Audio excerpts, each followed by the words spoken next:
Estamos a 20. Aguirre Cosio. Almaraz Moreno. Alvarado Espinosa. Es Espíndola. Ah, pero Espíndola. Presente. Ángel Sánchez. Ángel Sánchez María Cecilia. Ángeles Orozco. Presente. Cabello Ávila. Presente. Camacho Pérez. Castillo Galnares. Presente.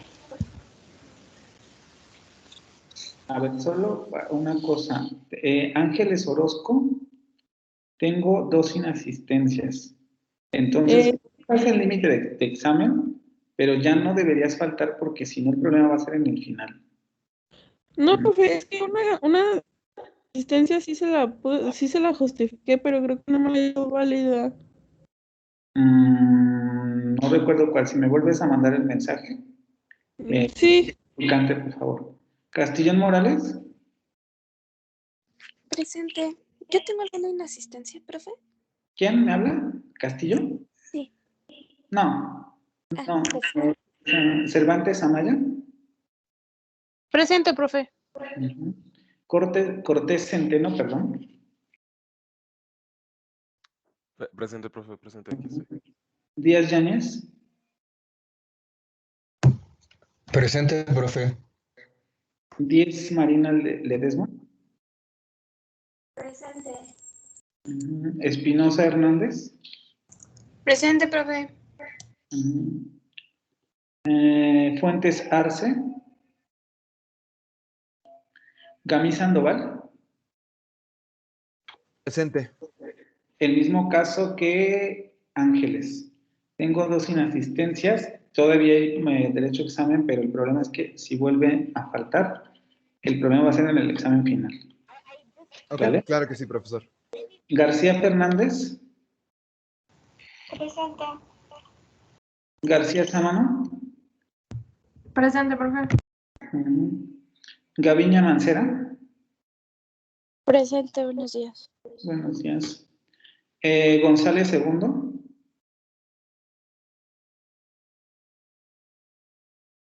González Segundo María Guadalupe. González Vizcarra. Presente, profe. Gutiérrez Castillo. Presente, profe. López de la Cruz, no. Luján Ramírez. Presente. Mancilla Cots. Presente, profe.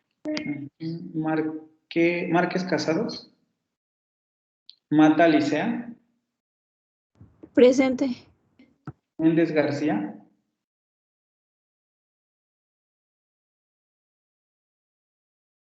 Méndez García Rodrigo. Montano Moreno. Montano Moreno Fátima. Moreno Escalona Rodrigo.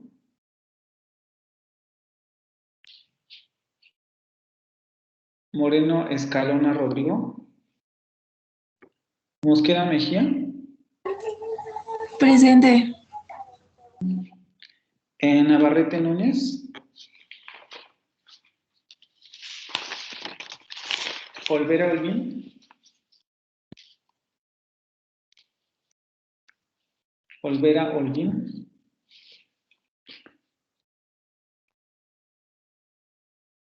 Bueno, si alguien conoce a Diego, avísenle por favor que ya son 3 inasistencias. Entonces, teóricamente ya no hay derecho a examen. Paniagua Parra. Presente. También contigo tengo 2 inasistencias.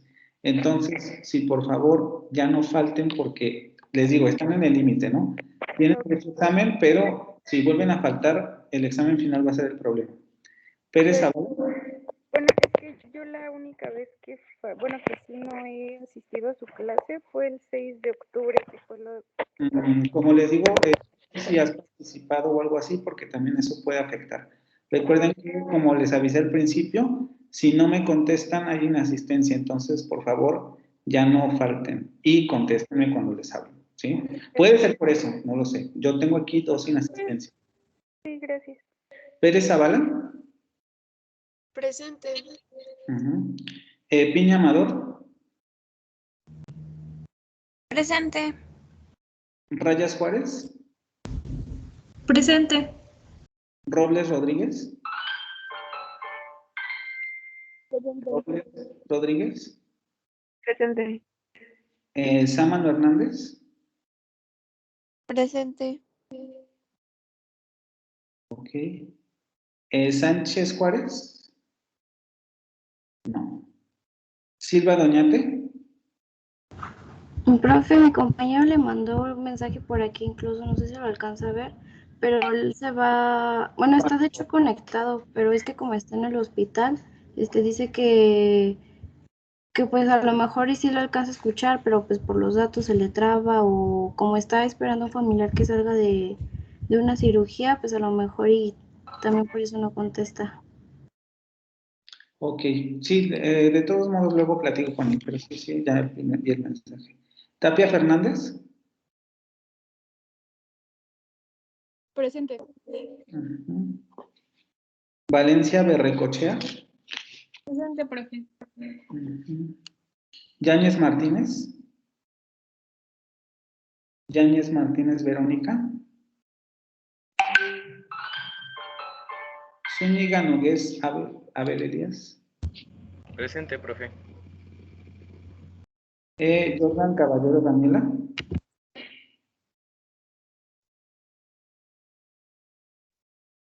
Jordan Caballero.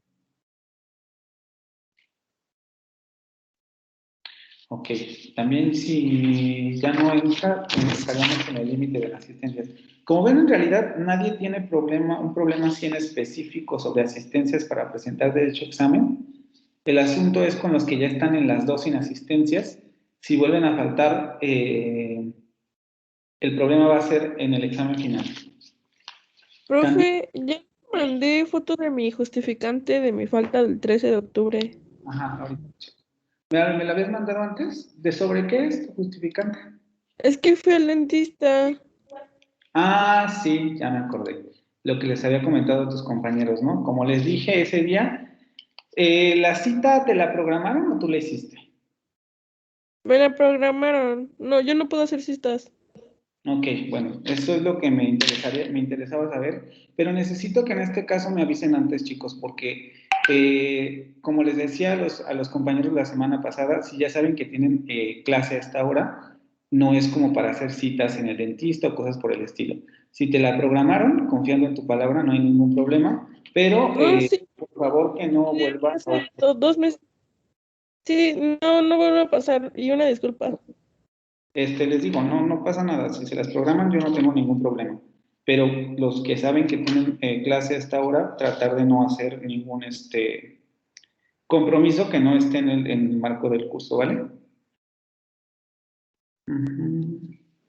Vale. Sí, muchas gracias.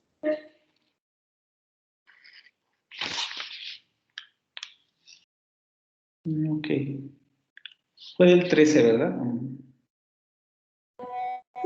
Sí, es el 13 de octubre. Bueno, entonces, así va lo de la asistencia. Repito, nadie tiene ningún problema para presentar el examen parcial. El problema va a ser después. Recuerden también lo que habíamos hablado al principio para que tampoco tomen por sorpresa lo de las inasistencias. Necesito que me contesten cuando les hable para participar, porque si no me contestan, se borra la asistencia porque teóricamente tendrían que estar en la clase, ¿vale?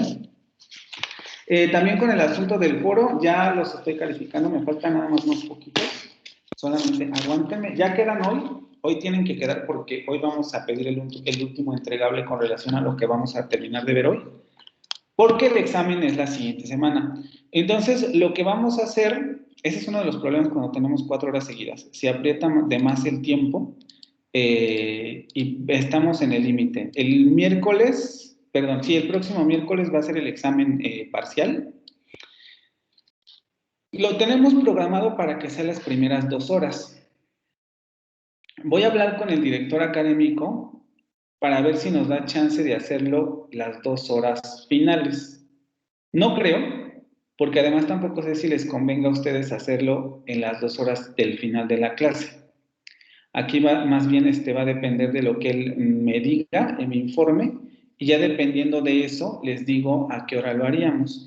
Me interesa que quedara como la primera hora libre para a lo mejor plantear algunas dudas, repasar los conceptos que vamos a terminar de ver hoy, revisar tal vez incluso las tareas que vamos a dejar hoy para poder,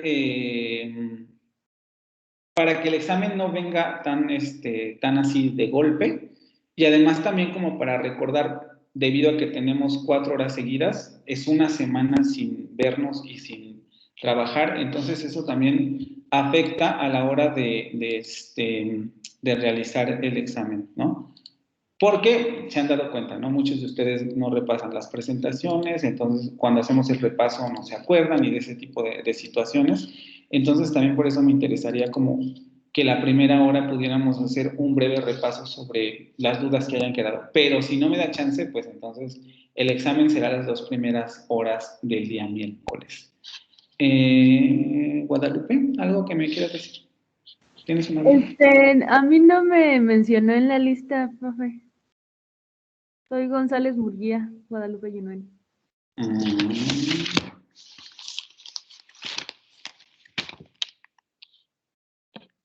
Ok.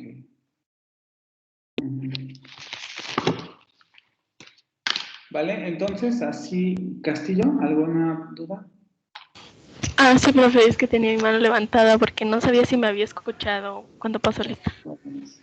Sí, sí que tengo. Entonces, lo que vamos a hacer el día de hoy es que vamos a continuar con las presentaciones, porque necesitamos revisar el día de hoy 2 presentaciones, tenemos 4 horas. Son cortas y son relativamente sencillas, y al final, si nos queda algún tiempo, regresamos a repasar esta parte del asunto sobre las características de los fonemas. Pero tampoco tendría ya que quedar tanta duda, creo yo, porque ya han tenido suficiente tiempo, tuvieron la presentación, entonces la pudieron haber estudiado. También la lectura la tienen ahí, ya les dio tiempo, como les comentaba la sesión anterior, de leerla 2 veces. Es la lectura principal de esta primera mitad del curso. En la siguiente parte vamos a tener lecturas más pesadas, porque ya vamos a empezar a ver fonemas del inglés, del francés, y vamos a comenzar a meternos con las partes suprasegmentales de la lengua. Entonces, vamos a continuar con esto y regresamos al final a ver si hay algún problema. Nos habíamos quedado con características del fonema. Habíamos terminado de ver lo que es prueba de conmutación, lo que es oposición y contraste, y habíamos llegado a características del fonema. Recuerden lo que habíamos dicho la sesión anterior, como parte constitutiva de una lengua. Ahí nos habíamos quedado. Y habíamos dicho que un fonema presenta rasgos no distintivos que los emparentan con otros fonemas del mismo sistema fonológico, rasgos distintivos que los diferencian de otros fonemas del mismo sistema fonológico, y rasgos distintivos, y estos rasgos distintivos, los que siguen presentando esa diferenciación entre fonemas, van a presentar relaciones de oposición fonológica en esa lengua particular. O dicho de otra manera, esos rasgos distintivos van a ser relevantes para distinguir formas y significados al interior de esa lengua, que es lo que viene después. Los fonemas en relaciones de oposición fonológica son intersustituibles en los mismos contextos fónicos o en la misma secuencia fónica, y su presencia produce pares mínimos, es decir, que vamos a tener situaciones de esta naturaleza en donde si cambiamos un fonema por otro, vamos a tener cambio de forma y cambio de significado. Su aparición implica un cambio de forma que conlleva un cambio de significado, y habíamos dicho que lo de unidad invariante lo íbamos a dejar para el final. Lo siguiente es que ahora tenemos que ver cómo funciona o la existencia más bien de otros fonemas al interior del sistema lingüístico, pero que tienen un funcionamiento determinado y son fonemas a los que se le da el nombre de alófonos. Ya no estamos como unidad de contraste funcional, sino en esta unidad extraña que hasta ahora no habíamos visto, que se llama alófono. Y el alófono va a caracterizarse por dos situaciones. La primera es lo que se denomina distribución complementaria. Es el hecho de que dos unidades fonémicas o dos fonemas no son intersustituibles, es decir, no pueden aparecer en la misma posición de una secuencia fónica o en el mismo contexto fónico. O aparece un fonema o aparece el otro. Aquí no utilicé ese ejemplo, ¿verdad? Bueno, vamos a ver en la siguiente definición. La palabra dedo, lo hemos visto en presentaciones precedentes, nosotros la representamos, no pasa mi presentación, ¿verdad?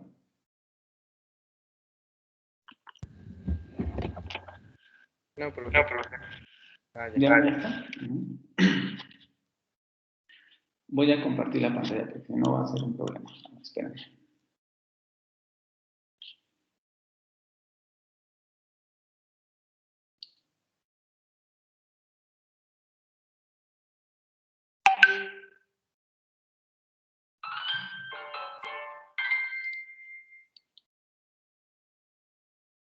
La palabra dedo nosotros habíamos visto, ya se ve, ¿verdad?,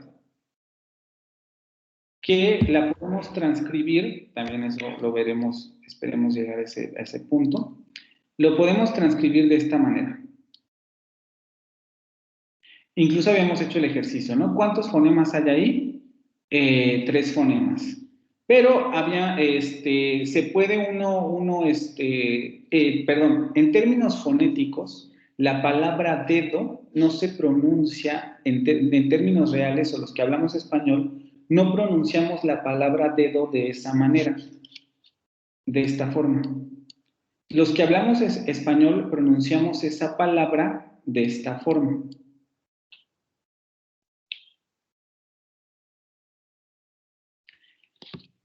Cuando nosotros vemos esa transcripción, nos damos cuenta que el primer fonema de esa palabra también depende mucho del contexto. Ahorita vamos a ver a qué se refiere esto de reglas. Pero si no tenemos ninguna palabra aledaña y solamente decimos dedo, el primer fonema va a ser un fonema como el que hemos visto aquí. Oclusivo, perdón, no lo tienen aquí en la tabla. Si ustedes van a la tablita que les di, que vamos a ver también cómo funciona, el primer fonema se describe como dental, alveolar, oclusivo, sordo, este de aquí. Alveolar, oclusivo, sordo. O en el español, que es la forma más común en que se pronuncia, dental, oclusivo, sordo. Estos términos ya no deberían ser extraños. Sabemos que si es un dental, la lengua se va a posicionar en los dientes. Sabemos que si es un fricativo, un oclusivo, va a haber un momento de interrupción del aire y luego una explosión. Y sabemos que si es sonoro, van a vibrar las cuerdas vocales. Entonces, ese fonema se articula de esa manera, d, d. Pero el segundo fonema es un dental fricativo sonoro. Eso quiere decir que va a cambiar el modo de articulación. Va a ser fricativo dental sordo. Cuando nosotros pronunciamos la palabra dedo, los hablantes del español, nunca decimos dedo, dedo. Decimos dedo, dedo, dedo. Si ustedes lo pronuncian lentamente, se darán cuenta que según ese tercer fonema, no lo pronunciamos como el primero. El asunto es que estos dos fonemas, porque siguen siendo fonemas, no funcionan de la misma manera al interior de la lengua. Existen reglas para su aparición A eso se le denomina reglas fonológicas. Vamos a tener reglas para este fonema y vamos a tener reglas para este otro fonema. Aquí tenemos algunas de las reglas. En español existe una regla para la aparición de los alófonos dental y fricativo. El sonido oclusivo, perdón, el oclusivo y el fricativo. El sonido oclusivo aparecerá siempre después de una nasal. Aquí nosotros tenemos una nasal. Como tenemos una nasal, después de esa nasal se va a pronunciar ese fonema como oclusivo. Y en todos los demás contextos, aquí vamos a dejarlo por ahora sí, con esa regla basta. Después de esa nasal ocurre el oclusivo. Y el sonido fricativo ocurre en los demás contextos. Aquí tenemos un contexto intervocálico. Y en ese contexto intervocálico, el fonema D, acuérdense, estamos hablando de este fonema va a realizarse como un fonema fricativo. Es lo que nos dice esto de aquí. En todos esos otros contextos se va a dar la situación de que se va a pronunciar ese fonema fricativo. Lo que ocurre cuando estamos en distribución complementaria es que las reglas bloquean la posibilidad de que esos dos fonemas puedan intercambiarse en posición. Es decir, estas reglas lo que me dicen es que en español yo nunca podría tener una pronunciación de esta naturaleza. Porque la regla del fonema fricativo, recuerden, estamos con el fonema fricativo, me dice que solamente va a aparecer en contexto intervocálico o donde no aparezca una nasal. Si aparece la nasal, tiene que aparecer el oclusivo. Entonces, no se puede dar el caso de que este fonema aparezca así.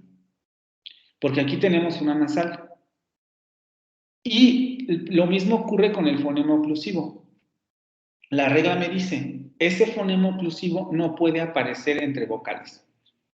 Por tanto, no se puede dar el caso que en español se pronuncie ese fonema oclusivo en esta posición. Si ustedes se dan cuenta, lo que ocurre con la distribución complementaria es que la regla de un fonema, o las reglas aquí ya les vamos a poner el nombre de alófonos, bloquea la posibilidad de que uno aparezca en la posición del otro. Eso quiere decir que no podemos tener pares mínimos con estos fonemas, porque no se pueden intercambiar en el mismo contexto fonético. Aquí estamos viendo con el ejemplo anterior. Estos dos fonemas, en peso y beso, mantienen su oposición fonológica. Es algo que se sigue de este ejemplo. Peso y beso, estos dos fonemas van a mantener su posición fonológica o el rasgo sordo y sonoro va a ser distintivo para nosotros. Si alguien nos dice peso o nos dice beso, entendemos dos cosas diferentes. Pero cuando estamos en distribución complementaria, nos vamos a dar cuenta que estos dos fonemas pierden, o ese rasgo distintivo que en un principio podría parecer que está funcionando en esa lengua, se pierde. Entonces, ese rasgo no va a ser distintivo para nosotros, porque es muy probable que hasta ahorita, hasta este momento en el que, o si leyeron la lectura, ustedes no sabían que en esta palabra había dos fonemas diferentes. Si yo les pregunto cuántos fonemas tiene la palabra dedo, o si yo les hubiese preguntado antes, lo que pasa es que realmente no me acuerdo si les pregunté a ustedes o a los del otro grupo, pero si les hubiera yo preguntado cuántos fonemas hay aquí, es probable que me hubieran dicho que 3. Y efectivamente, en términos de la lengua, de la distintividad, nosotros solamente distinguimos ahí 3 fonemas. Pero la realidad es que cuando pronunciamos esa palabra, tenemos 4 fonemas diferentes. Pero para ninguno de ustedes, la aparición de este fonema, voy a incluso subrayarlo con azul, produce cambio de significado ni de forma. El rasgo fricativo ni siquiera es relevante para nosotros. No decimos, ah, claro, ahí hay una fricativa.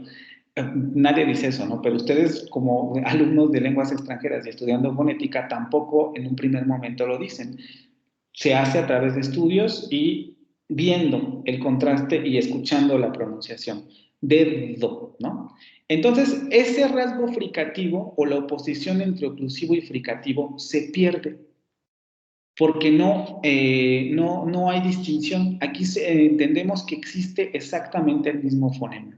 Lo que quiere decir es que si tuviéramos el caso, porque se puede dar el caso, de que en este contexto, al inicio de la palabra dedo, déjenme ver con qué elemento.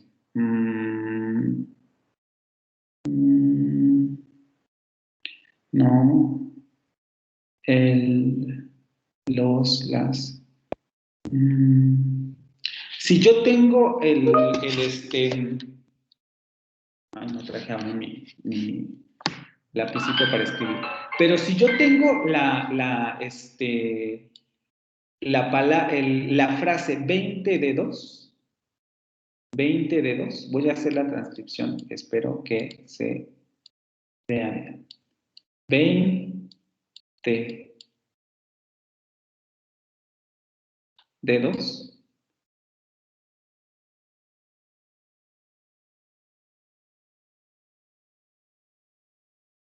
Muy fino. Pero si yo tengo la frase 20 dedos, nos vamos a dar cuenta que ocurre que aquí tenemos un contexto en el que ambos fonemas aparecen en un contexto intervocálico. Vean, esto está en intervocálico y esto también está en intervocálico. Lo que quiere decir que en términos reales, nosotros esas dos Ds, cuando decimos 20 dedos, esas dos Ds se pronuncian como fricativas.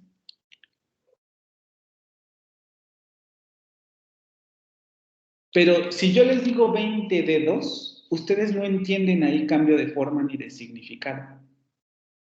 Porque ese fonema lo están entendiendo igual a este otro. Son exactamente los mismos. Vean cómo lo que ocurre es que el contexto fonético modifica, vamos a decirlo así, a los otros fonemas. Y de ahí nacen las reglas fonológicas. Y entonces, como ese fonema está modificado, lo pronunciamos de otra manera. Pero como ese rasgo no es distintivo para el español, no reconocemos cambio de forma y por tanto tampoco reconocemos cambio de significado. Si yo pronuncio dedos o pronuncio dedos, ustedes siguen entendiendo lo mismo. A esto es a lo que se le llama un alófono, porque como esos rasgos pierden distintividad, a pesar de que este fonema lo tenemos en el español, en el sentido de que lo pronunciamos, lo podemos pronunciar porque lo tenemos en ese tipo de palabras. Lo vamos a ver en la última presentación. Incluso tenemos vocales nasales, etc. Para nosotros ese rasgo no es distintivo. Y esa es una de las principales características de los alófonos, o más bien la fundamental, que esos rasgos pierden distintividad. No son relevantes para escucharlo. ¿Por qué es tan importante saber esto? Primero porque vean, en inglés, por ejemplo, este fonema sí presenta oposición fonológica. Nosotros lo tenemos en español y lo pronunciamos, pero para nosotros como lo fricativo es irrelevante, ni siquiera sabemos que ahí está. Pero en inglés este fonema sí presenta contraste funcional. Y así ocurre con muchas otras lenguas. Fonemas que en el español funcionan como alófonos, en otras lenguas funcionan como fonemas plenos.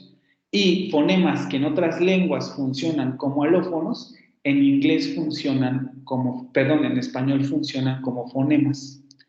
¿Cuál es la diferencia? Esa. Los fonemas propiamente dichos de una lengua mantienen la oposición fonológica entre rasgos en ese sistema lingüístico. Y los fonemas que no mantienen esta oposición fonológica o ese rasgo es irrelevante dentro de ese sistema lingüístico, son los que llamamos alófonos. ¿Hasta aquí tienen alguna pregunta? Vi que estaban comentando, pero no sé si...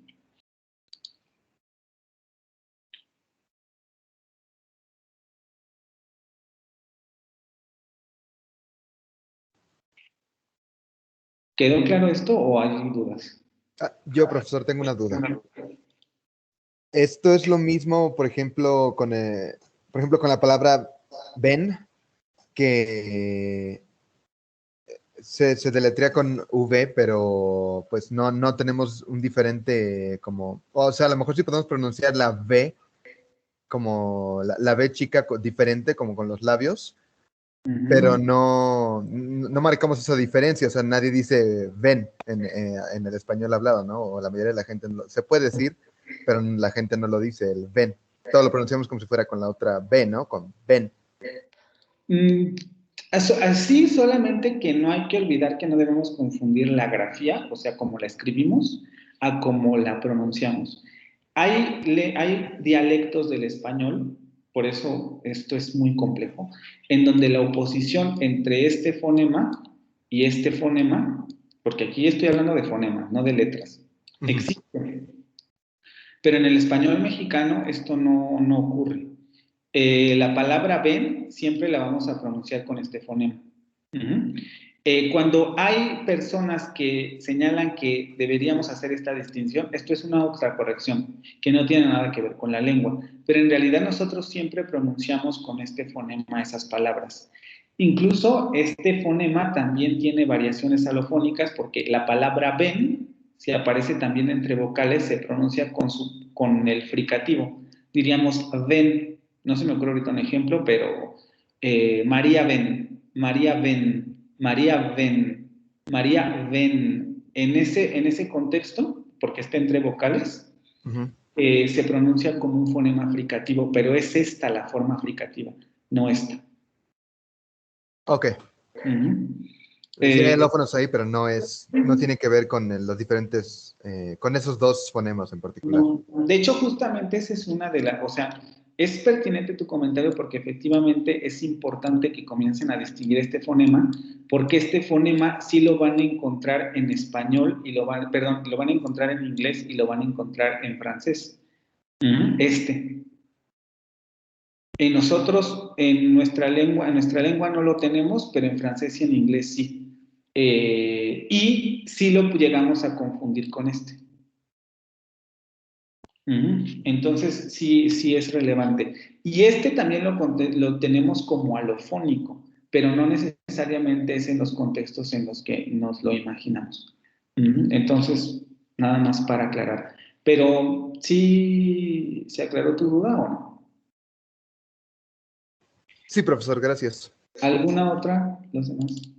Profe, yo tengo una duda. Ajá. De lo que había preguntado, es más, es un trasfondo que si hay más fonemas en una palabra, o sea, no podemos ver en una palabra los fonemas de cuáles son. O sea, ¿te refieres a que si es para saber si hay más fonemas en la lengua o cómo? No, de una palabra. Es que usted dijo que los fonemas había más, pero no los contamos, no los vemos hasta que hacemos un estudio o un trasfondo. No, cuando hacemos un estudio, es que ahí mi problema es con la palabra trasfondo, no entiendo muy bien qué quieres decir con eso. Porque dices, es más un trasfondo para saber si hay más fonemas. No lo ocupamos para saber si hay más fonemas. De hecho, lo que estamos viendo ahorita, que lo vamos a ver en transcripción, es la base para distinguir entre fonética y fonología de una lengua. Fonéticamente, nosotros realizamos o pronunciamos esta frase de esta manera, fonéticamente, porque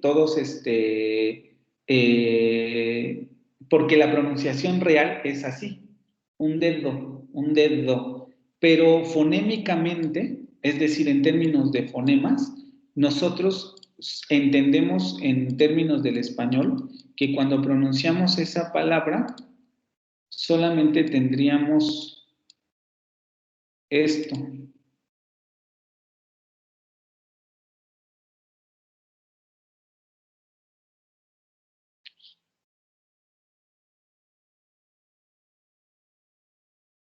Sí, o sea, ahí entendemos que solamente tendríamos esta pronunciación. Nosotros sabemos que solamente existe esa, pero cuando lo vemos en términos fonémicos o fonológicos, porque ya estamos entrando en reglas fonológicas y fonéticas, perdón, en realidad nosotros pronunciamos de esta manera. Y esto es muy importante porque cuando ustedes revisen diccionarios de otras lenguas, se darán cuenta que siempre les dan esta transcripción, no esta transcripción. A ustedes les dan la transcripción de los fonemas de una lengua, no les dan la transcripción alofónica. Entonces, ustedes no se enfrentan con la pronunciación real de esa palabra en contexto, sino que solamente se enfrentan a los fonemas o al sistema fonológico, ¿dónde está eso?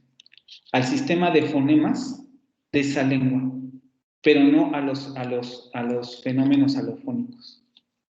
Entonces, no es un trasfondo para saber si hay más fonemas, porque damos por sentado que todas las lenguas tienen más fonemas de los que realmente distinguimos, sino es más bien para saber cuál es la pronunciación real de las secuencias o de las palabras que hay en un determinado idioma, y para determinar cuántos otros fonemas están funcionando en la lengua, pero que no presentan contraste fonológico.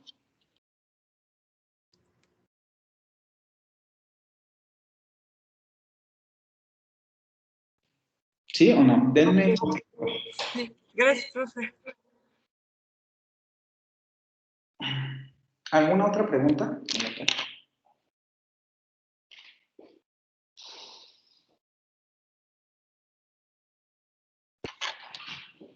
¿No? Voy a pasar entonces a la siguiente diapositiva. Ya vimos entonces que va a haber fonemas que mantienen el rasgo de oposición y otros que no lo mantienen, y a esos los vamos a denominar alófonos. Es decir, en español podemos identificar que fonéticamente, porque nos estamos refiriendo a la realización real, vamos a decirlo así, o a la pronunciación real que realizamos efectivamente todos los días de las palabras, fonéticamente existen los siguientes fonemas en distribución complementaria. Estos dos fonemas existen en el español, solo que su rasgo deja de ser distintivo para nosotros. Sin embargo, el rasgo distintivo entre estos fonemas no es fonológicamente relevante, es decir, en términos de nuestras reglas lingüísticas, este rasgo no es relevante para el español, porque no produce oposición fonológica. Es decir, no implica cambios de forma que conlleven cambios de significado. Y este tipo de comportamiento de los fonemas es la primera característica de los alófonos, o una de las características de los alófonos, la distribución complementaria.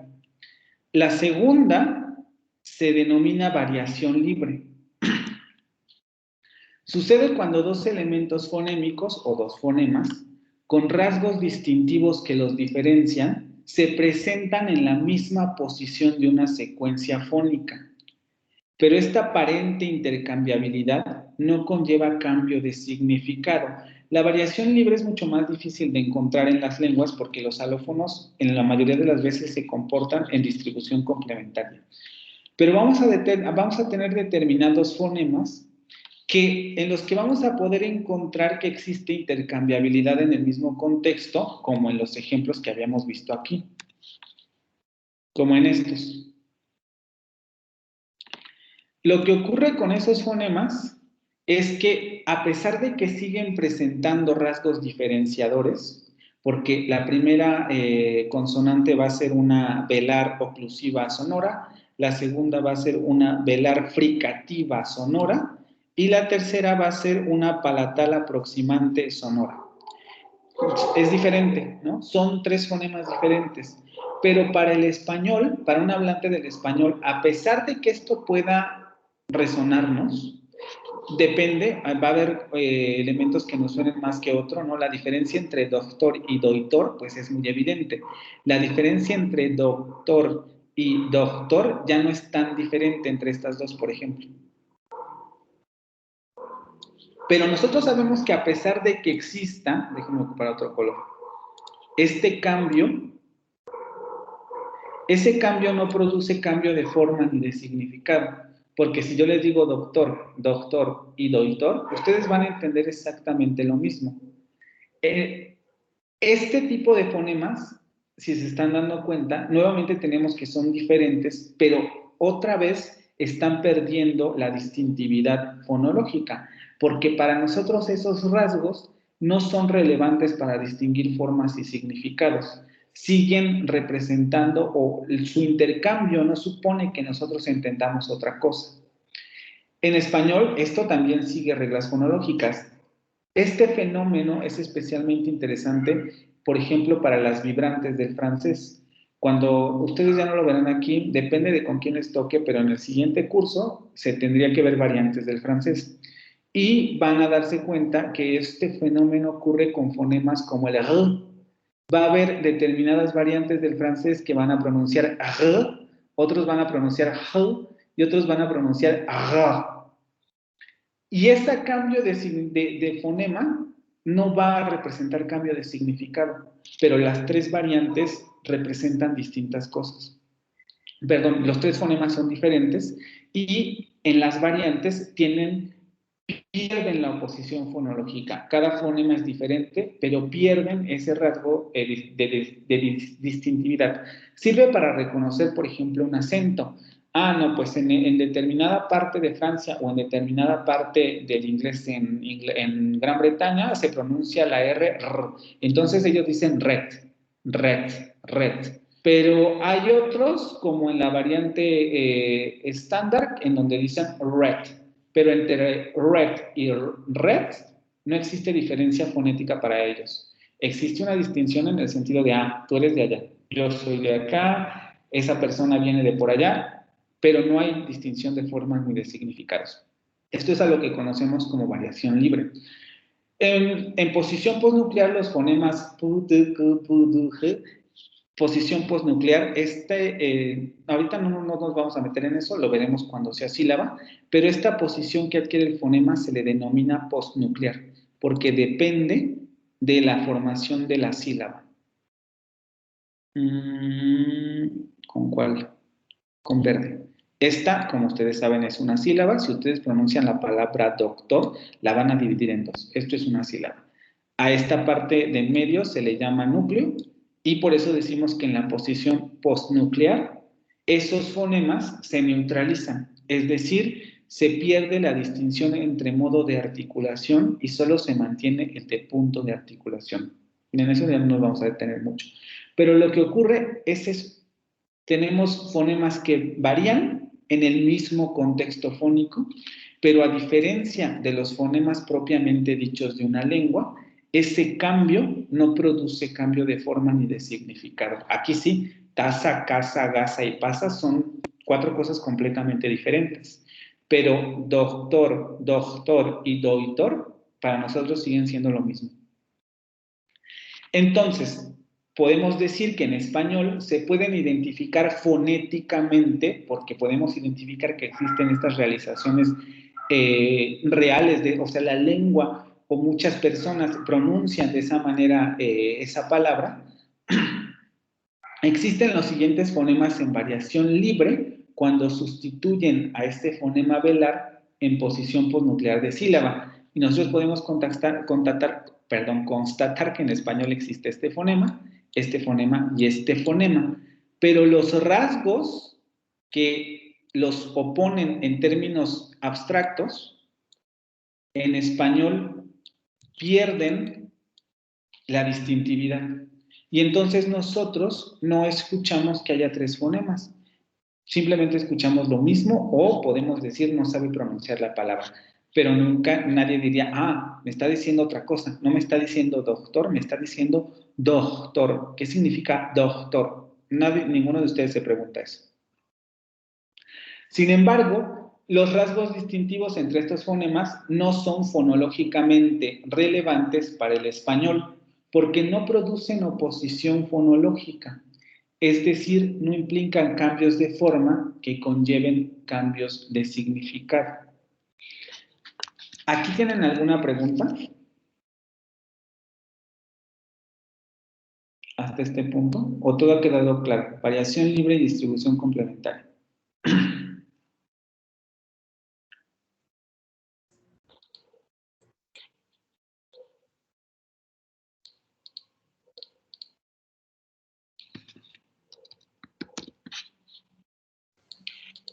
Creo que todo claro por el momento, profesor. ¿Seguro? Bueno, voy a pasar entonces. Llegamos a las características del alófono. Un alófono, al igual que los fonemas de una lengua, va a presentar rasgos no distintivos que lo emparentan con otros fonemas del mismo sistema lingüístico, porque efectivamente todos estos fonemas tienen rasgos iguales.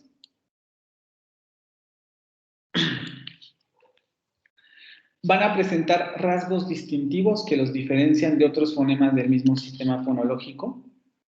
Sí, este es diferente, este es diferente, este es diferente. Recuerden, en términos fonéticos, esos tres fonemas no son iguales, pero los rasgos distintivos no van a producir relaciones de oposición fonológica entre fonemas al interior de una misma secuencia, como en este caso. No hay oposición fonológica.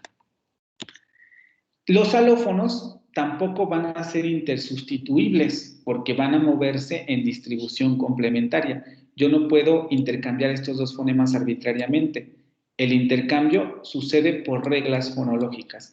El contexto es el que va a indicar qué fonema va a aparecer, no el sistema lingüístico en sí. Entran en distribución complementaria o variación libre. Por esta razón, no existen pares mínimos para los alófonos. Estos no son pares mínimos. Para nosotros son las mismas palabras y simplemente representan variación alofónica. Se puede decir que forman parte del lenguaje porque al final del día los alófonos, estos fonemas, forman parte de nuestra pronunciación como hablantes del español y de hecho son muy importantes porque así nosotros reconocemos quién viene de nuestro propio grupo lingüístico. Sabemos cuando un extranjero es extranjero porque no domina la alofonía. Es una de las cosas más difíciles de dominar en términos de pronunciación porque no nos vamos a meter en esto y tampoco con los fonemas del inglés y del francés, pero por lo mismo de que responden a reglas fonológicas, esto es algo que los hablantes no tienen conscientemente. Y entonces está lleno de reglas fonológicas para la pronunciación de determinados alófonos. Adelantando un poco lo que veremos con el inglés, pensemos en los fonemas de las palabras pet, time y cat, los primeros fonemas, o la primera palabra, el primer fonema de esas tres pronunciaciones. Para un hablante del español que va y no domina la alofonía, es muy probable que diga pet, cat, time, pero no está dominando el fenómeno de aspiración que ocurre en esas tres fonemas iniciales en el inglés estándar, porque esas palabras no se pronuncian como pet, cat y time, aunque esos tres fonemas iniciales pertenezcan al sistema lingüístico del inglés. Lo que ocurre es que esos fonemas sufren un proceso de aspiración alofónico porque no representa cambio de significado. Si ustedes en inglés dicen pet y dicen pet, ellos entienden lo mismo. Pero en términos alofónicos, si ustedes dicen pet, van a saber que son extranjeros, que siempre lo van a saber. Es casi imposible de dominar la alofonía de una lengua, a menos que seas una persona nativa. Pero si ustedes dicen pet, inmediatamente van a entender que ustedes vienen de otra parte. Pero si dicen pet, están acercándose más a la manera alofónica en la que pronuncian esa lengua. ¿Por qué es tan relevante saber eso? Nuevamente repito, porque ustedes en un diccionario no van a encontrar esto. Ustedes en un diccionario van a encontrar esto. Es decir, los diccionarios no están hechos para que dominen la alofonía, que tampoco es lo relevante en un primer momento. Como estudiantes de lenguas extranjeras, lo que les interesa es dominar los fonemas de esa lengua.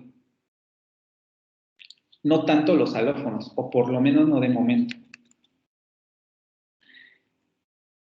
Se puede decir que entonces que son parte de la lengua en cuestión, en el sentido de que los hablantes los emiten, los articulan, pero no forman parte del sistema fonológico como tal, en el sentido de que su aparición no distingue cambios de forma ni de significado.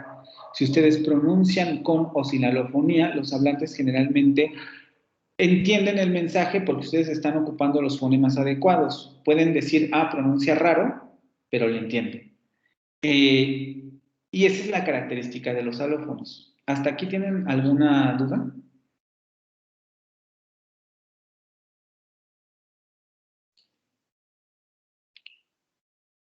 ¿Dudas?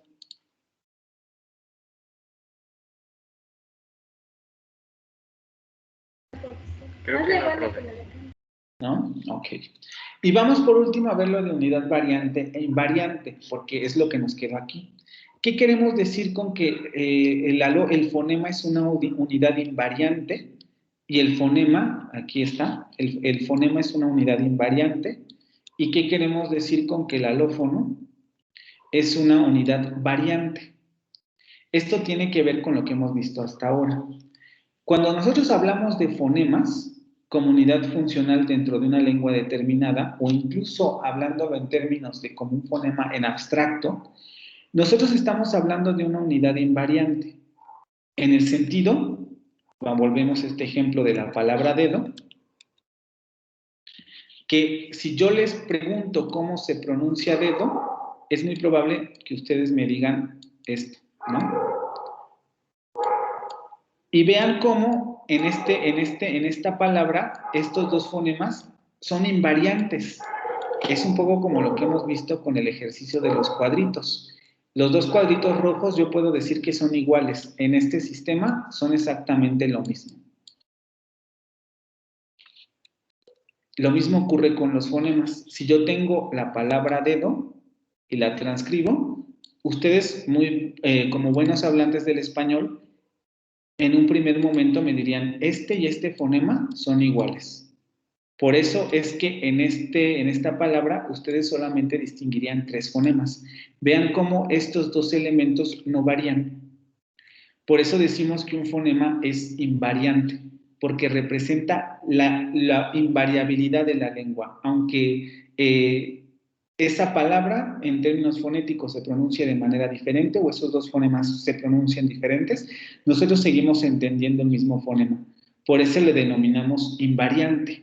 Pero lo cierto es que en las realizaciones, en las pronunciaciones reales de un idioma, ese archifonema o ese fonema abstracto que nosotros identificamos con este simbolito, se realiza de 2 maneras. Se realiza de una manera oclusiva y de una manera fricativa. Y lo hemos visto en este ejemplo.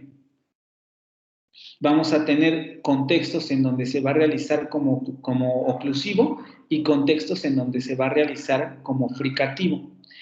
Y por eso decimos que es una unidad variante, porque cuando nosotros vamos a la realización lingüística, digamos, real de la lengua, nos vamos a dar cuenta que si prestamos más atención, este fonema no es el mismo que este fonema. Y entonces, como yo ya sé que esos dos fonemas son diferentes, puedo decir, mira, qué curioso, en esa palabra en realidad hay 4 fonemas. Solamente que estos dos están funcionando como alófonos de la lengua, no son distintivos para el hablante.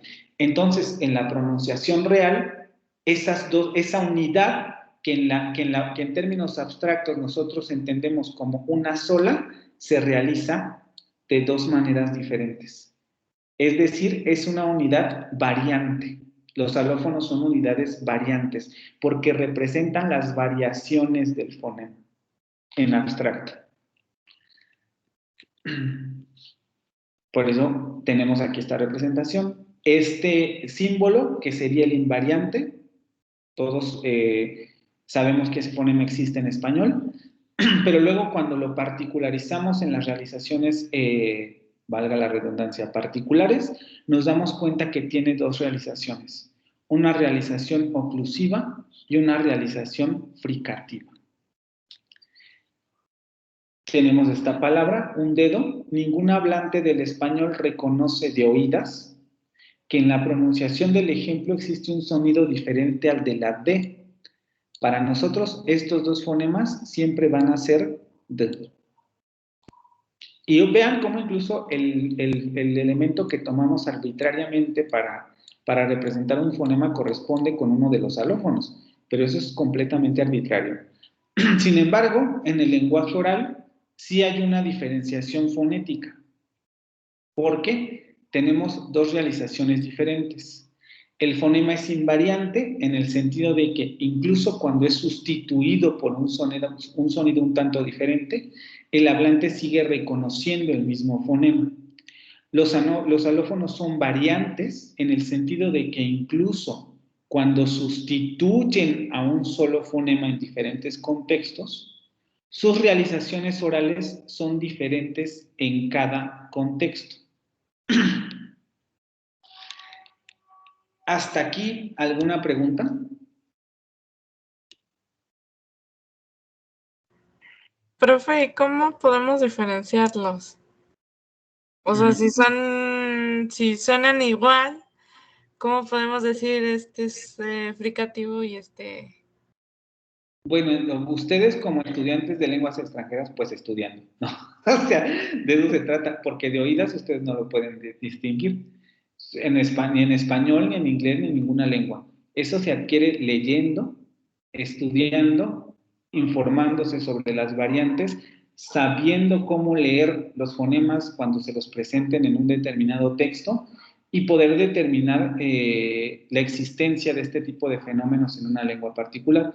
No hay un secreto para eso, se basa en el estudio. Hay que tener un oído muy bueno y además ser muy buen fonetista para poder escucharlo de oídas. ¿Sí? Pero en términos, si ustedes quieren dominar la alofonía en inglés y en francés, hay que estudiar sobre la variante que necesiten y en específico contextos que tengan que ver con las variantes fonéticas de la lengua que les interesa. ¿Alguna otra cosa?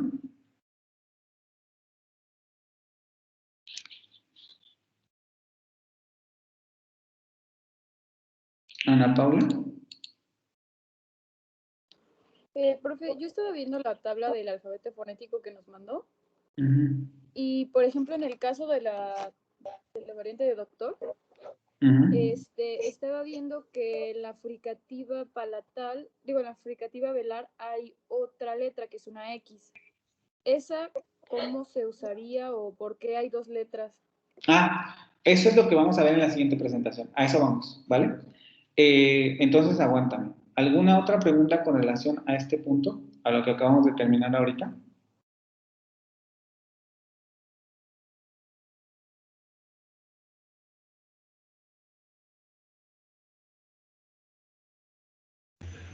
No, de mi parte. Bueno, conceptos claves que vendrán en el examen fonema como concepto general, rasgos fonémicos, sonoro sordo, puntos de articulación y modos de articulación, fonema como elemento funcional al interior de un sistema fonológico, prueba de conmutación, oposición fonológica o contraste funcional, fenómeno de oposición y contraste, qué es un alófono, qué es distribución complementaria y qué es variación libre. ¿Vale? Para ya cerrar con este tema. Si ya no hay preguntas, entonces damos por terminado el tema del fonema. ¿Seguro que ya nadie tiene nada que preguntar, ni decir, ni nada?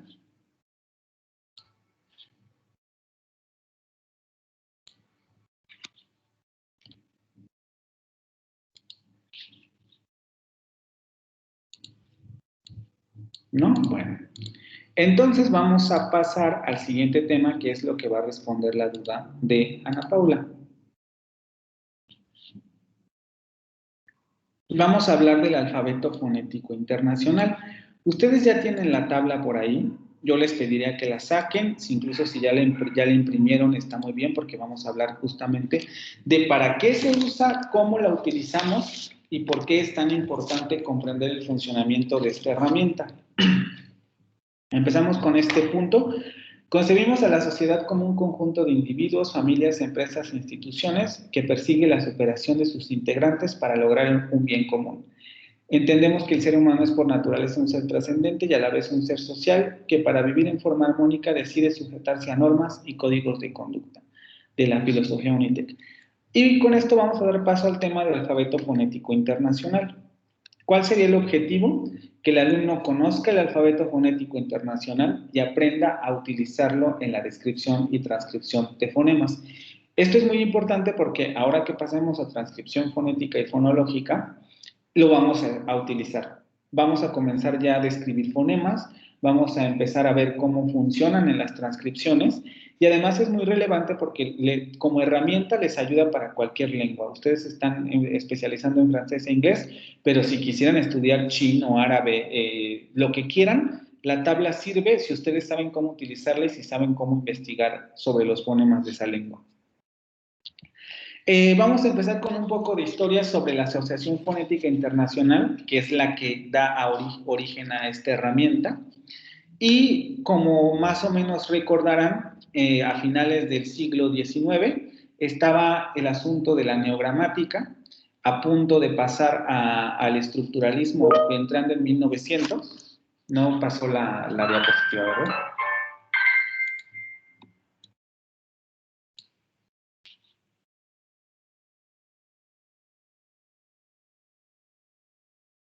Sigue en la diapositiva. Perdón, se me olvida que no la puedo pasar por aquí. Voy a compartir pantalla. Estamos en la época de los neogramáticos en 1886 y justamente en este contexto, en una universidad de Francia, surge un grupo de profesores franceses, obviamente, liderados por este señor que se llama Paul Passy. Esta asociación se denomina Asociación de Profesores de Fonética. En esta universidad, el contexto general era que una escuela de lenguas extranjeras justamente, y de pronto se ven en la necesidad de generar una herramienta que permita a los alumnos dominar los sonidos de una lengua, ¿no? Porque es muy difícil. Si ustedes se lo imaginan, imagínense que tenemos una escuela en donde tenemos gente que estudia árabe, inglés, francés, italiano, chino, etcétera, y todas las lenguas, cuando uno las escucha, suenan extremadamente diferentes. Y un poco lo que se preguntaban ellos, ¿se puede estandarizar esto? Podemos hacer una herramienta que ayude a los estudiantes a dominar los sonidos de una lengua determinada, y entonces se dan a la tarea de crear una herramienta que permita o que fomente la notación fonética para la enseñanza de lenguas y la alfabetización. El primer alfabeto fonético internacional surge en 1888 y es la primera herramienta que se utiliza justamente para eso, porque ellos decían, vean cómo el contexto neogramático también ayuda mucho. Las palabras en determinadas lenguas no se pronuncian como se escriben, entonces no podemos enseñar pronunciación a través de la escritura, porque pensemos, ustedes piensen en el francés, que es el inglés también, ¿no? El francés y el inglés son lenguas que no se pronuncian como se escriben, a diferencia un poco del español. ¿Cómo hacemos para enseñar a los estudiantes a pronunciar una lengua que no se pronuncia como se escribe? Y surge la necesidad de crear esta herramienta. Un poco de historia, simplemente en 1889 la asociación cambia su nombre a Asociación de Profesores de Fonética de las Lenguas Vivientes. Vean cómo el contexto neogramático está influyendo mucho. Solamente vamos a estudiar lenguas vivientes. ¿Para qué el sánscrito si no sabemos ni cómo se pronuncia? En 1897 vuelve a cambiar su nombre al que utiliza todavía en la actualidad, que sería la Asociación Fonética Internacional. Ustedes incluso pueden encontrar la página, tiene materiales de apoyo, su historia, etcétera, y en esa página también pueden descargar este tipo de tablas. Y es en esta asociación en donde surge la necesidad de crear esta herramienta. La primera versión del alfabeto fonético internacional, como ya les había comentado, se da en 1888. Es una versión muy simple, en el sentido de que pues, es la primera vez que se está realizando este ejercicio, y sufre algunas modificaciones en 1932, en 1989, 2005, les pongo versión actual porque en realidad la del 2020, si ustedes revisan la carpeta que les abrí en Blackboard, se darán cuenta que de la versión del 2020 a la versión del 2005 no ha cambiado mucho, sino cómo acomodan los elementos, pero prácticamente todo está igual. Y en 1991 se crea el AFI extendido. Vamos a hablar un poco más adelante sobre qué es el AFI extendido, que nosotros no lo vamos a utilizar, pero es importante que lo conozcan por si algún día tienen la necesidad de realizar transcripciones de esta naturaleza. No sabemos en qué puedan ustedes acabar con su carrera, en el sentido de a qué se vayan a dedicar. Pero si surgiera la necesidad de transcribir, por ejemplo, patologías del habla o conversaciones orales, se darán cuenta que el alfabeto fonético no sirve para mucho, porque nos ayuda a describir fonemas, pero ¿cómo describimos, por ejemplo, el ceseo, la pausa, los chasquidos que hacemos al hablar, los tartamudeos?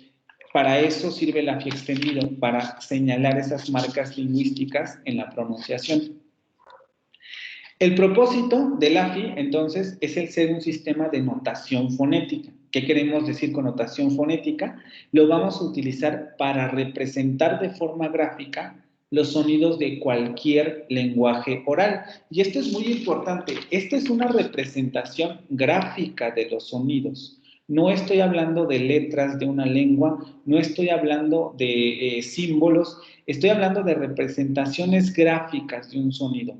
Uno de estos elementos representa un sonido. No son letras, no escribimos con esto lengua, escribimos fonética, pronunciación. Fue creado para representar solo aquellas cualidades relevantes para el idioma en sí. Solamente las cualidades relevantes, porque ustedes dirán, vean, tenemos un montón de sonidos, pero no nos dicen todo, ¿no? La pronunciación real es mucho más compleja de lo que se puede representar con un solo cuadrito. Por eso en muchos sentidos también a veces el AFI es insuficiente. Vamos a poner un ejemplo. Las vocales que ustedes realizan, a pesar de que todas pueden coincidir en el sentido de cómo articulan las vocales, pero la A de amigo y la A de cantar, y si están enojados, si están tristes, si gritan, si susurran, la calidad de la A siempre va a cambiar. Nunca es exactamente la misma A. Y eso es algo muy difícil de representar, ¿no? Entonces, por eso es que este elemento solamente se basa en esos puntos relevantes para la lengua. Punto de articulación, modo de articulación, sonoridad, acentuación, silabificación, etc. Vamos a ir viendo ahorita uno por uno para que quede claro. No obstante, tiene una versión extendida de la que ya hablé que permite representar cualidades del habla sin efectos en el significado. Chasquidos, ceseo, crujido de dientes, etc. Estos símbolos se usan para detallar transcripciones de habla oral o para representar patologías del lenguaje. Entonces, ese es el propósito principal, recordar, ¿no? Porque luego a veces me dicen la letra tal. No son letras. Podemos decir símbolos, representaciones gráficas. Lo más correcto es decir el fonema, porque es una representación de un fonema, no son letras. ¿Cómo está organizado? El principio general del AFI es asignar un símbolo a un sonido. No tenemos un símbolo que represente más de un sonido. Vamos a tener consonantes coarticuladas, pero ahorita vamos a ver de qué se trata eso. Pero esos símbolos no representan dos sonidos, representan un solo sonido. Cada símbolo está asociado solamente a un solo sonido. No usa combinaciones de símbolos, a menos que el sonido representado pueda considerarse como la secuencia de dos o más sonidos. Esto es importante porque las africadas se representan como dos, tiene una representación doble, vamos a decirlo así. Aunque esa representación doble no representa nunca dos fonemas, sigue representando un solo fonema. Todo símbolo fonético derivado del alfabeto fonético internacional solo representa un fonema. Tiene 107 letras para representar vocales y consonantes, 31 diacríticos que sirven para especificar sonidos y tiene 19 suprasegmentales para indicar cualidades. Vamos a ver uno por uno para que esto vaya quedando claro. ¿Hasta aquí tienen alguna duda con relación general a la FI? Todos tienen su tabla a la mano y todos la están revisando. También está aquí la tabla, pero es bueno que ustedes la vayan viendo para que se familiaricen con cómo funciona. ¿Hasta aquí alguna duda?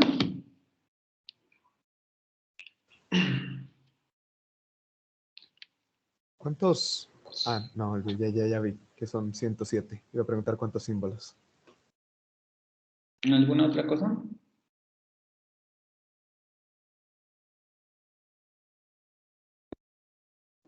¿Todos se usan en el español?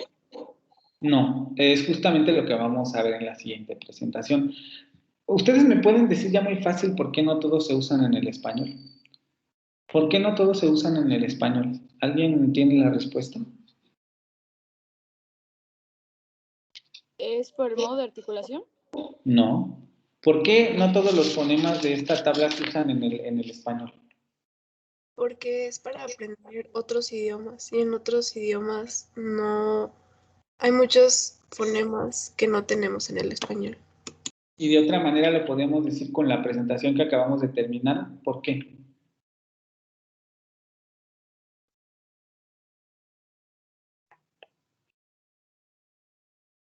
Ya viste la primera pista, pero a alguien se le ocurre una o otra respuesta más clara. Con la presentación que acabamos de terminar. Porque no todos los fonemas de este cuadrito van a ser fonemas propiamente dichos del español, ni tampoco todos van a ser alófonos del español. Algunos van a ser fonemas del español y algunos van a ser alófonos del español, pero no todos.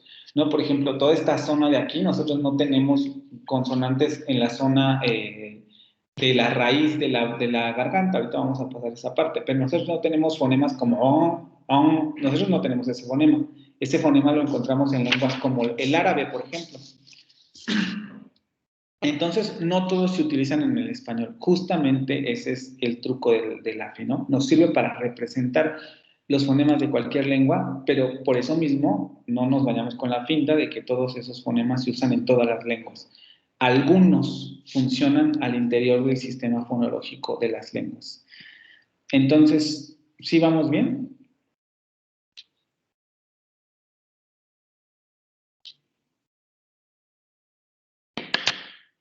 Ok, voy a pasar a lo que sigue. Vamos a empezar con las letras y específicamente con la parte en donde, si ustedes ven su tabla, se denomina consonantes infraglotales. Las consonantes, por eso era tan importante lo de cavidades supraglóticas, infraglóticas y glóticas. Las consonantes infraglotales se articulan exhalando aire de los pulmones, porque se articulan debajo de la, o sea, se producen desde debajo de la glotis. Nosotros ocupamos el aire de las cavidades infraglotales para producir esos sonidos. Exhalamos ese aire de los pulmones.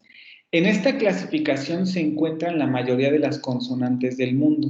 Prácticamente todas las consonantes del mundo se realizan como consonantes infraglotales, porque es mucho más difícil articular fonemas inhalando aire o sin inhalar y sacar aire. Existen, que son las que se denominan supraglotales, pero no son las más comunes. Se clasifican por, aquí es donde va a estar la respuesta de Ana Paula, se clasifican por modo de articulación, filas, punto de articulación, columnas, y sordez y sonoridad, colocación a izquierda o derecha de la casilla respectivamente. Vamos a verlo en la tablita. Ustedes tienen esta tabla de consonantes infraglotales. Si ustedes se dan cuenta, toda la parte de las filas son los modos de articulación. Quiere decir que todas estas consonantes, por ejemplo, si hubiera ahí, también son consonantes nasales. Que todas estas consonantes son consonantes oclusivas y así sucesivamente. Es un poco lo que les decía. Los rasgos generan familias de fonemas. Todos esos fonemas que están en esa fila representan la familia de las nasales. Todos los fonemas que están en la fila de las oclusivas son, podemos decirlo, la familia de las oclusivas. Los que siguen, todos son las familias de las fricativas. Familia de las aproximantes, familia de las vibrantes múltiples, de las vibrantes simples, de las fricativas laterales, de las aproximantes laterales, de las vibrantes simples laterales. Cada fila representa una familia con relación al modo de articulación. Por eso sabemos, déjenme volver a esto, que si yo les pregunto el modo de articulación de esta consonante, ustedes ya saben que como está en la fila de las fricativas, pertenece a la familia de las fricativas. El modo de articulación de esa consonante es una fricativa, con relación a las filas. Las columnas van a representar el punto de articulación. Y aquí sí me gustaría detenerme un poco porque quiero que vean, por eso es tan útil conocer el AFI. Las consonantes, en términos de punto de articulación, están acomodadas con relación al tracto vocal. Empieza con las labiales bilabiales, las que se articulan con los labios, bu, bu. Sigue con las labiodentales, las que se articulan con los labios y los dientes, fu, bu. Luego pasa a las dentales, las que se articulan con la lengua y los dientes. Aquí es importante porque a partir de aquí, y en muchos sentidos prácticamente hasta aquí, la glotal ya es otro rollo, pero esta zona, vean cómo todas se articulan con la lengua y en una zona determinada del aparato fonador. Dental.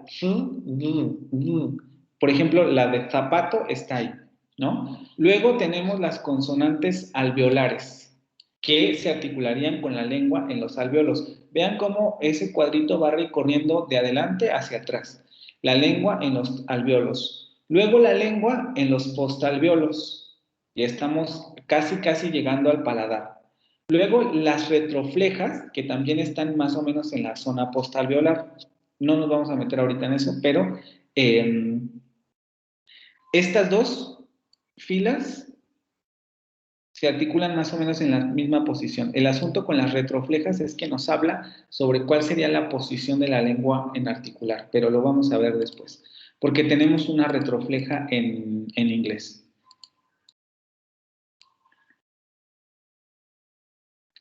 Después vienen los que se articulan con el paladar, ya pasamos a la zona dorsal de la lengua. El dorso va a subir al paladar. Luego la zona velar, que sería el dorso de la lengua, se va a subir hacia el velo. Vean cómo ya estamos en la zona prácticamente de la raíz de la lengua y la parte de la faringe. Luego la uvular, que sería cuando la parte posterior de la lengua se va a pegar a la úvula. Esto es muy importante porque, por ejemplo, los sonidos franceses están aquí.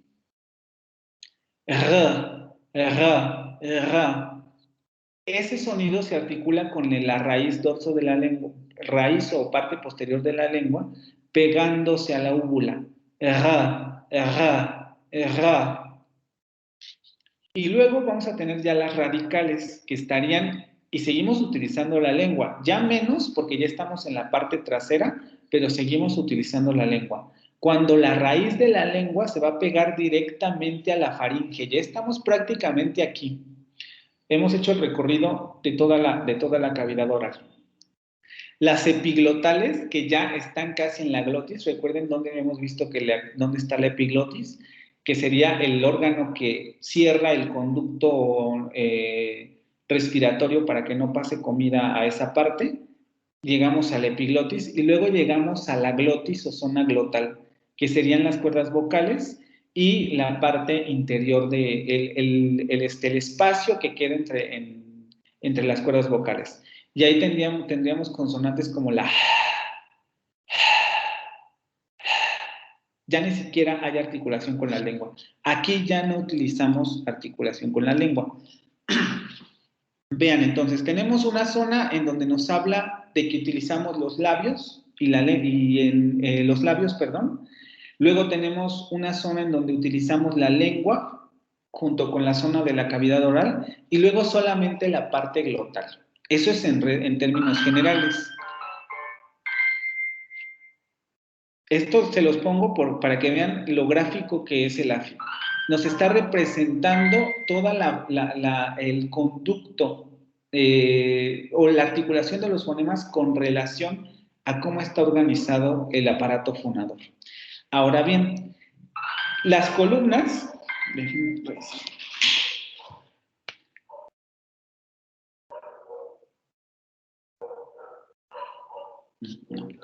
Las columnas entonces van a representar los puntos de articulación y va a ocurrir exactamente lo mismo que en los modos de articulación. Cada columna representa una familia de fonemas con relación al punto de articulación. Nos dice, todas estas consonantes que tienes en esta columna son fonemas bilabiales, o dicho de otra manera, que su punto de articulación va a ser con los dos labios bilabiales. Todos los fonemas que tienes en esta segunda columna van a ser labiodentales. Aquí es una zona más complicada, pero imaginemos que aquí hay una línea completa y va a decir, esos fonemas que tienes ahí son los que se van a realizar como dentales. Estos fonemas de aquí son los que se van a realizar como alveolares. Ahorita voy a regresar a esa parte porque aquí hay que tener cuidado. Pero así con todos los demás. Todos los demás, estos van a ser postalveolares, la familia de las retroflejas, la familia de las palatales, la familia de las velares, de las ubulares, de las faringias, de las epiglotales y de las glotales. Y ahí tenemos el asunto de punto de articulación.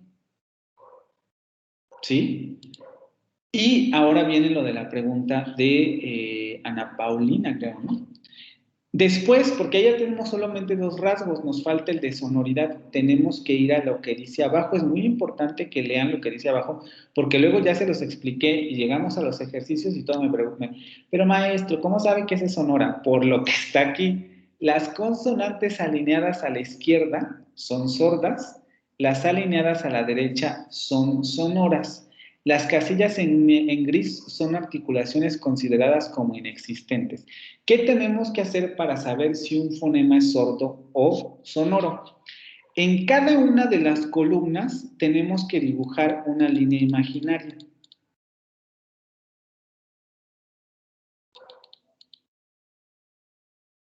Y lo que dice la instrucción es, las consonantes a la izquierda de esa línea imaginaria van a ser sordas y las consonantes a la derecha de esa línea imaginaria van a ser sonoras. Y en todas las columnas se va a dar exactamente lo mismo. Sordas, sonoras. Sordas, sonoras. Y ya no tenemos que seguir dibujando, solamente hay que revisar en la columna sordas, sonoras. Sordas, sonoras. Y así sucesivamente. Aquí ya no podemos hacer el dibujo de las familias, pero sí podemos, o sea, lo podemos hacer solamente que se complejice un poco más, porque podemos decir entonces que todas estas, por ejemplo, estas consonantes que están alineadas a la derecha, es la familia de las sonoras, ¿no? Porque todos estos fonemas pertenecen a los fonemas sonoros, porque están alineados a la derecha de esa línea imaginaria que dibujamos en las columnas. Esas son las familias de las sonoras. Y de esa forma ya podemos nosotros describir cualquier fonema. Ya sabemos cómo ubicar los tres rasgos. Si yo les pido, como estábamos haciendo con este ejercicio, ¿Cuál es el modo de articulación de esa consonante? Ya sé que pertenece a las fricativas porque está en la fila de las fricativas. Ya sé que pertenece es un fonema postalveolar porque está en la familia de los postalveolares. Y ya sé que es un fonema sordo porque aparece alineado a la izquierda de esa línea imaginaria que yo estoy dibujando en la casilla. Y ya describí ese fonema. Fricativo, postalveolar, sordo. Vean la importancia también que es conocer cada uno de los puntos de articulación, porque como yo ya sé a qué se refieren todos esos términos, ya sé lo que tengo que hacer para producir ese sonido. Primero, tengo que colocar mi lengua en la parte de los postalveolos y tengo que hacer un movimiento, un sonido fricativo, es decir, no tengo que bloquear el aire para que salga. Tengo que dejar que salga de manera ininterrumpida, aunque debo generar cierta fricción en el aire. Y luego además sé que no tengo que hacer vibrar las cuerdas vocales.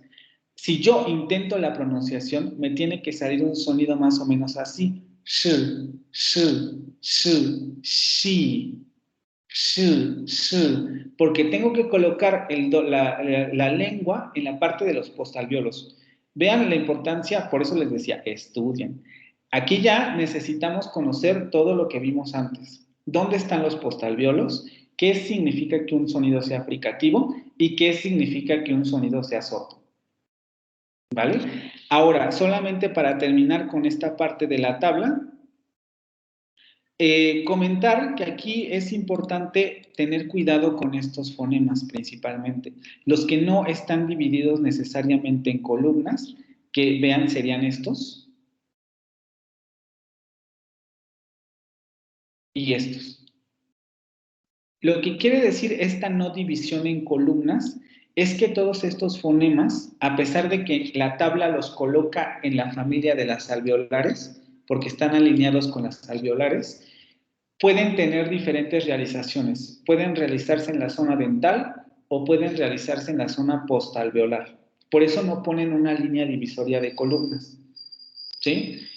Y esto es muy relevante principalmente para nosotros con estas consonantes, porque vamos a tener que en el inglés, por ejemplo, esas consonantes, voy a borrar lo demás, para que sepan de cuáles hablo. Estas consonantes van a ser alveolares, pero en español y en francés van a ser dentales, porque tienen una diferente margen de articulación. Pero eso es lo que quiere decir que no estén divididas en columnas, que esas consonantes que están ahí las puedo mover a la zona postalveolar o a la dental, dependiendo de la lengua que yo esté describiendo. ¿Sí? ¿Hasta aquí tienen alguna duda con este cuadro?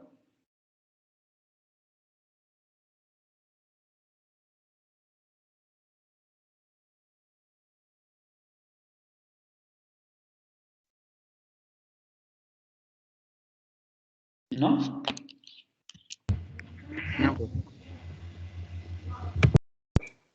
Profesor, una ¿Sí? pregunta.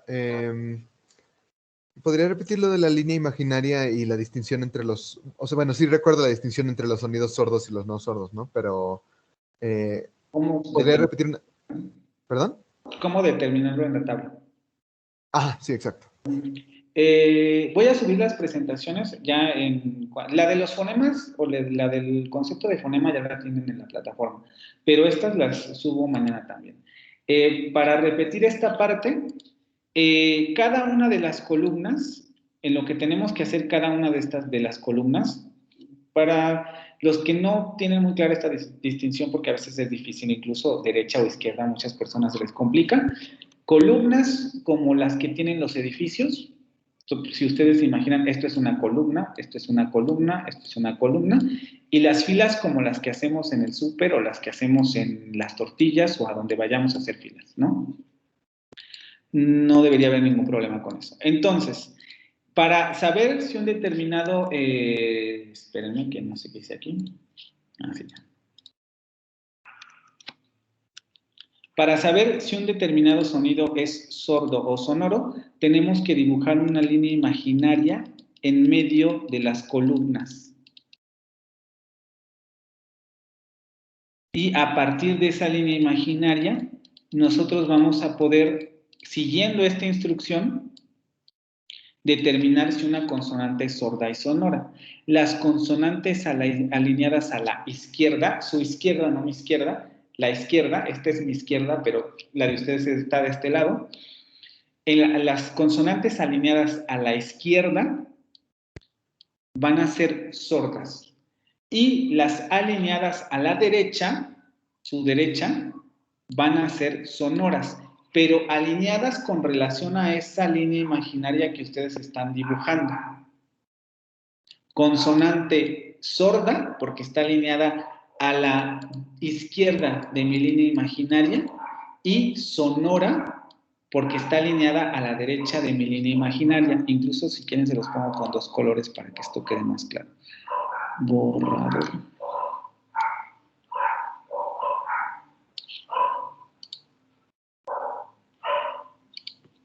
Consonantes sordas, las alineadas a la izquierda. Incluso lo voy a poner aquí. Alineada a la izquierda. Alineada a la izquierda. Alineada a la izquierda. Alineada a la izquierda. Vean cómo voy por columnas, ¿vale? Y van a ser sonoras las alineadas a la derecha. Ese le vamos a poner con... A ver, con este. Sonora, alineada a la derecha de mi línea imaginaria. Sonora. Sonora. Sonora. Sonora. ¿Sí? Y así en todas las demás columnas. Profe, pero el fonema epiglotal radical está en medio. Ajá. ¿Qué cambia? Ese puede ser sordo o puede ser sonoro. Ah, ok, ya. ¿Cómo lo hacemos? Ok, gracias. Aquí tampoco tenemos ningún problema porque este fonema no lo tenemos en ninguna lengua que ustedes estén estudiando ahorita, ¿no? Entonces, tampoco hay como tanta importancia en ese, pero sí, es por eso. Pero todo lo demás, ¿quedó claro?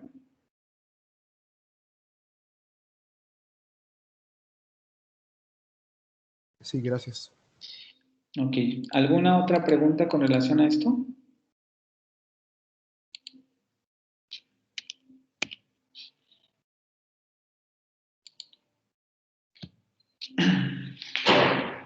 ¿No?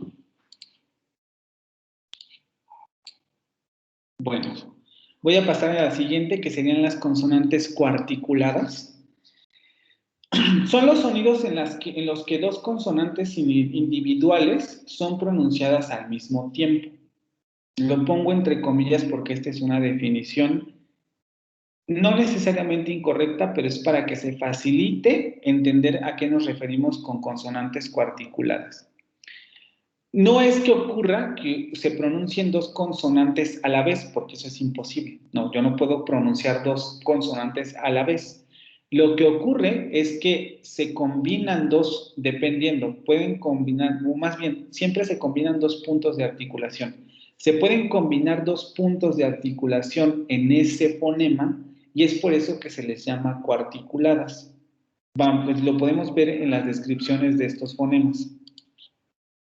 Labio-velar, labio-velar, labio-palatal, alveopalatal, alveopalatal, y aquí lo de las articuladas, pero ahorita no nos vamos a meter en eso. Quiere decir que se articulan en dos órganos articulatorios del aparato fonador, con los labios y con la zona del velo. Si ustedes regresan a esta parte, se darán cuenta que ninguna consonante responde a esas articulaciones. Los labios están hasta el frente y la zona velar está hasta atrás. Entonces, nosotros es imposible que yo haga este sonido junto con este al mismo tiempo, porque son 2 fonemas completamente diferentes. La coarticulación simplemente quiere decir, tú utilizas 2 puntos de articulación alejados, porque además vean que están bastante lejos, los labios y el velo, para articular este sonido. Es importante porque cuando, no sé exactamente cómo veremos esto, porque, por ejemplo, no sé con qué les vaya a tocar en el siguiente curso. El siguiente curso es un curso en muchos sentidos que es de repaso, pero me ha tocado con los alumnos en los que tengo fonética 2, en donde no vieron los fonemas del inglés ni los fonemas del francés en fonética 1. Entonces, como que no tienen muy claro cuál es el sistema fonológico del francés, perdón, fonémico del francés y el sistema fonémico del inglés. Entonces, no sé cómo lo voy a trabajar con ustedes, si trabajarlo como lo trabajo con ellos o a lo mejor dejarlos un poco como menos, meternos menos en este punto porque no sé lo que vayan a ver con su siguiente maestro. Si ustedes quieren, vemos cada uno de los sistemas fonéticos. Pero el asunto aquí es que esto es muy relevante, o por lo menos para el inglés y el francés. Nosotros tenemos una consonante de estas, más bien tenemos dos en el español. Sería la aproximante labiovelar sonora que tenemos en el español y la africada. Me revisaron ahora sí mi celular. Perdón, es que estoy esperando un mensaje, pero no.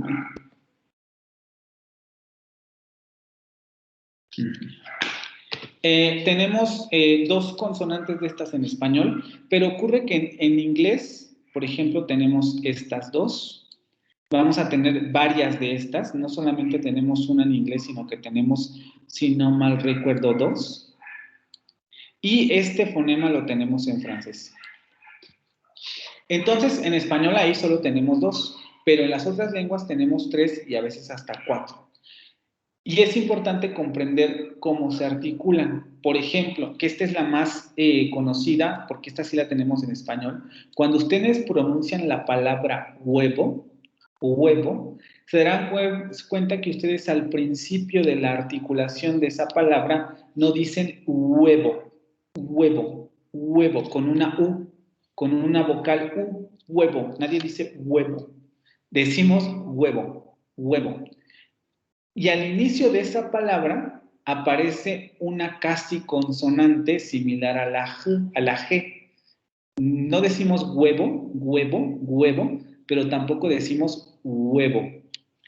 Ese fonema es el aproximante labiovelar sonoro. Quiere decir que lo articulamos con redondeamiento de labios y la lengua echada hacia la zona del velo, por eso son complicados.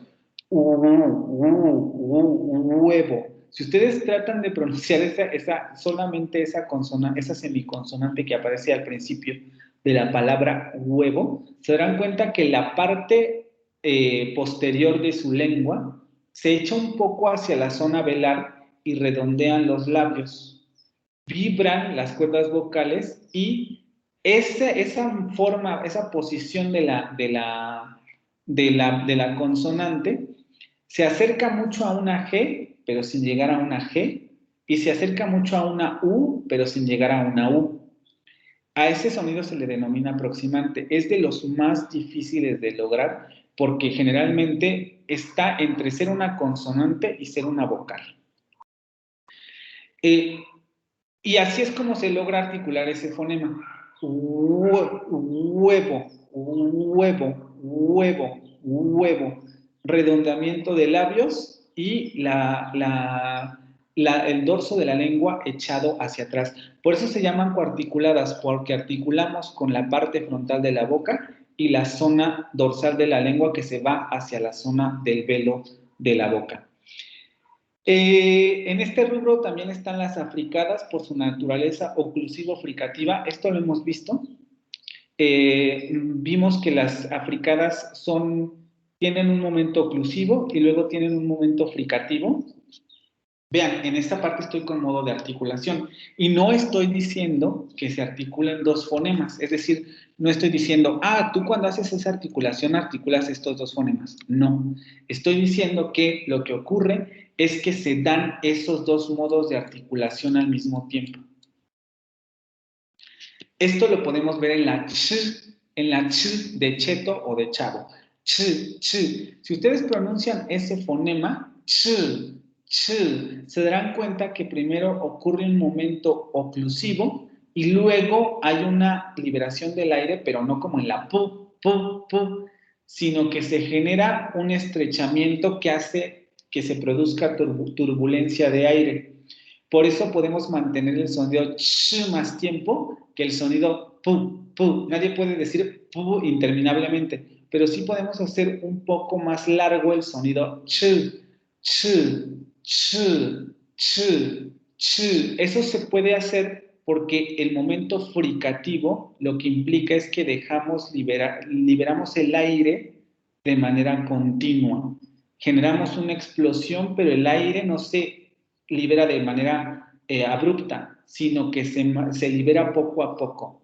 Cuando ustedes escuchan la fuga de un globo, por ejemplo, ahí un globo es el mejor ejemplo. Si ustedes lo cierran y de repente lo estiran la boquilla, se van a dar cuenta que el aire comienza a salir con turbulencia. Eso es lo que ocurre con las africadas también. Primero cerramos y luego dejamos salir el aire, pero con obstrucción, bloqueamos la salida de ese aire. Y por eso también se les llama coarticuladas, porque tienen dos modos de articulación, vamos a decirlo así, o su articulación tiene dos modos de articulación, se producen al mismo tiempo. ¿Alguna pregunta con las consonantes coarticuladas?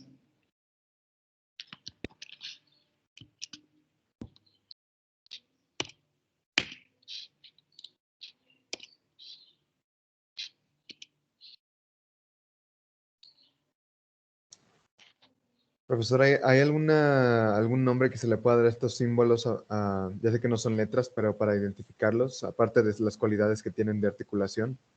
No, solamente es como son símbolos de fonemas, se describen como un fonema, ¿no? O sea, por ejemplo, esto nunca voy a decirles, o sea, sí les voy a decir porque por motivos prácticos es mejor si les digo el sonido Z, ¿no? En una representación el que parece una Z. Pero en términos científicos y prácticos, este fonema, este símbolo, su nombre es fricativo alveopalatal sonoro. Ok, claro, gracias. ¿Alguna otra pregunta?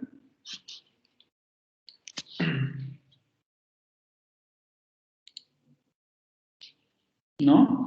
Bueno, entonces si no hay preguntas, vamos al descanso. Unas 5 más o menos volvemos le seguimos con esta parte de la presentación, ¿vale? Sí, profesor, gracias. Ok, profe, gracias.